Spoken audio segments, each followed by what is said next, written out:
Siggi, fennelsalat, þú ert að tala að það væri svona einstaklega skemmtilegur meðlæti með ýmsum mat. Já, sérstaklega með svona gröfnum og ferskum mat, eins og með lúðunum sem vorum að grafa áðan, þá passar það rosalega vel með, svona frískandi og í þetta salat grefi ég ekki einu sinni, eða elda ég ekki einu sinni fennelinn segi. Þetta bara hrátt? Já, í raun og veru. Þetta hollt og gott og þetta passa með flestum eins og grilluðum fisk og þetta nú svolítið svona norrænt líka sko. Já, þú náttúrulega frá Vestmannaeyjum, eru þið hérna eitthvað svona tengdi hvönninni? Já. Þetta svona svipað bragð og tengt svona hvönn, eða ekki? Jú, þetta svona þetta lakkrísbragð. Við reyktum ekki bara hvönnina sko, við notum hana aðeins í. Það voru sumir sem voru hérna prófa einhverja nýja og framandi rétti hérna fyrir meginlandið. Já. Þú ert náttúrulega búinn að vera út allan heim, skilur. Ertu að nota áhrif sem þú varst út á Bahamas og Chicago og yngri áraðan? Kannski eldunaðferðina, alls ekki hráefnið. Ég hef búinn að minnka það mjög mikið. Þannig að ég er meira svona í eldunaðferðinu og þetta væri alveg frábært í hitanum og svona þess að tala þetta svona svolítið sumarlegt salat sem við ætlum að gera með gröfnu lúðunni. Það sem ég byrja að gera er að skera hérna fennelinn mjög þunnt niður. Það má setja svona næstu því hvaða hráefni sem er. Epli geta alveg passað í þetta, en það sem ég ætla að setja eru grænertur, ekki svona. Það er líka ágætt að sá þeim og koma upp svona grænertur tré. Já, það er búið að færa þetta. En þú ert komið með fennel, þú ert komið með grænar ertur. Ég ætla að setja tómati í þetta.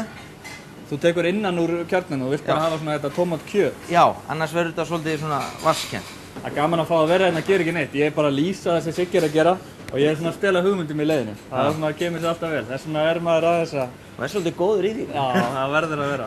Þannig að það sem ég er búinn að setja í þetta núna er bara 1 tómatur, hálfur fennel, mestalagi, mjög þunnt skorinn. Það er svolítið atriði að vera með fennelinn þunnt skorinn því að í fennelinum eru þessar þræðir hérna sem verða mjög segir ef maður skerir þetta ekki eða eldar og við ætlum að vera með þetta hrátt þannig að það er nauðsynlegt að skera þetta mjög fínt niður. Svona salat, væri þetta að gera þetta, sko, maður heyrst að vera svona með ferskum agúrkum og það er þetta... Alveg upplagt. Myndur þú rétta með sjálfóttulauk þarna? Það eru sjálfóttulauk. Þarftu einn að taka utan fyrir? Einn er alveg feikinn og við erum bara að gera lítið. Okay. Sýran sem við erum með, það er raun og veru eldar fennelinn svolítið mikið, þannig að hún hjálpar mikið og við notum sítrónusafa. Það er töluverð sýri í þessu, bara í öllum þessum rétt eins og við erum búin að sjá, með hundasúrunum á því.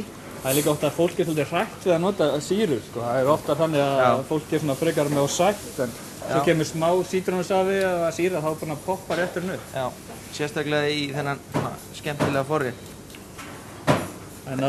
Laukinn saxaði ég bara mjög fínt og hann gefur bragð. Þetta þarf eiginlega að leyfa þess að vera svolítið saman í smá tíma. Við fáum öll brauðin á að blanda svolítið saman. En segðu okkur, þú ert með eitthvað japanska hníf. Myndirðu segja að þú merjir ekki laukinn eins mikið að vera með beittan hníf? Já, við erum með beittan hníf. Það er eiginlega bara svolítið lykilatriði finnst mér. Að vera að skera þetta sko. Það er þetta fjárfest í góðu hníf og þá verður laukurinn frekar svona í bitum en... Fyrst þá varst að tala agúrkur þarna áðan, þá skulum við bara setja smá agúrkur í þetta. Já, það mætti að halda að maður hefði verið stela hugmyndum henni fyrir þetta. Ég var fann að gruna agúrkur í þetta. En þú tekur þær líka bara í bita? Ég tek þær í bita og skerra nokkuð fínt niður bara.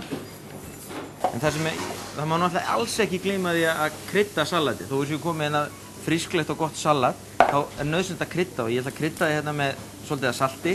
Svo náttúrulega er nauðsynlegt að, eins og ég segi, salt og pipar í þetta. Eru þið að mala ykkar eigin pipar til að fá svona... Já, við gerum það á hvernig degi meira að segja. Það er gott að vera eins og heima hjá sér að vera með piparkvarnir og svona.